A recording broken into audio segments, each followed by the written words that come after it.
নমস্কার বন্ধুরা, আজকে আমি এসেছি একটি প্রবাদ বাক্যের বাস্তব সত্যতার প্রমাণ নিয়ে। এই যে ফুলটা দেখতে পাচ্ছেন, কত সুন্দর নিখুঁত একটা ফুল, আর এই জায়গাটুকুতে একটা খুঁত হয়ে গেছে।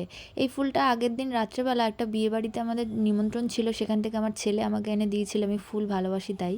আর আমি রাত্রেবেলা এই শুকনো ফুলের সাথে এই ফুলটাকে রেখেছিলাম, আর দেখুন এক রাত্রে ওইটুকু অংশে ফুলটা খারাপ হয়ে গেছে। ফুলটার সমস্ত দিকই ভালো আছে, শুধুমাত্র ওই অংশটুকু ওই শুকনো ফুলের সাথে টাচ হয়েছিল, তাই ওইটুকু খারাপ হয়ে এসেছে। তো আমার বলার এটাই যে খারাপ জিনিসের সংস্পর্শে যে কোনো ভালো জিনিস থাকলেও সেটাতেও আস্তে আস্তে পচন ধরে যায়। এটা কিন্তু একদম বাস্তব সত্য কথা এবং প্রমাণিত। ঠিক একই রকমভাবে আমাদের পারিপার্শ্বিক জীবনেও কিছু পচনশীল ব্যক্তি আছে। এদের থেকে নিজেদের দূরত্ব বজায় রাখুন আর নিজেকে সুস্থ রাখুন, ভালো রাখুন। জ্ঞান তো অনেক দিলাম, আজকের মতো এটুকুই। টাটা।